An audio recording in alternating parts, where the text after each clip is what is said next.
ಸೇವಾ ಭಾರತಿ ದಾವಣಗೆರೆಯ ಚನ್ನಗಿರಿ ಸೇವಾ ವಿಭಾಗದಿಂದ ಪರಿಸರ ದಿನಾಚರಣೆಯ ಅಂಗವಾಗಿ ಸೇವಾ ದಿನ್ ಕಾರ್ಯಕ್ರಮವನ್ನು ಶಾಲಾ ಆವರಣ ಮತ್ತು ಸಾರ್ವಜನಿಕ ಸ್ಥಳಗಳಲ್ಲಿ ಸಸಿಗಳನ್ನು ನೆಡುವ ಮೂಲಕ ಸೇವಾ ಸಂಘಿಕ್ ಆಚರಣೆ ಮಾಡಲಾಯಿತು. ಚನ್ನಗಿರಿ ತಾಲೂಕಿನ ಸಂತೆಬೆನ್ನೂರು ಗ್ರಾಮದ ಎಸ್ಎಸ್ಜೆವಿಪಿ ಶಾಲಾ ಆವರಣದಲ್ಲಿ ಸುಮಾರು 25ಕ್ಕೂ ಹೆಚ್ಚು ವಿವಿಧ ರೀತಿಯ ಸಸಿಗಳನ್ನು ನೆಡಲಾಯಿತು ಹಾಗೂ ಕೆಲವು ಗ್ರಾಮದ ಸ್ವಯಂ ಸೇವಕರುಗಳಿಗೆ 150ಕ್ಕೂ ಹೆಚ್ಚು ವಿವಿಧ ಬಗೆಯ ಸಸಿಗಳನ್ನು ವಿತರಿಸಲಾಯಿತು.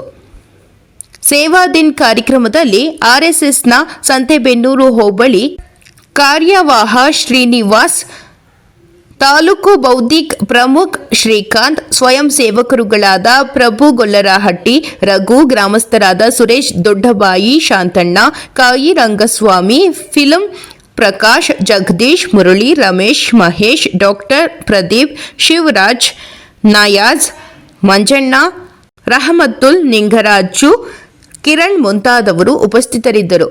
ವರದಿ ದೇವರಾಜ್ ಕೆ, ನೆಲ್ಲಿಹಂಕಲು.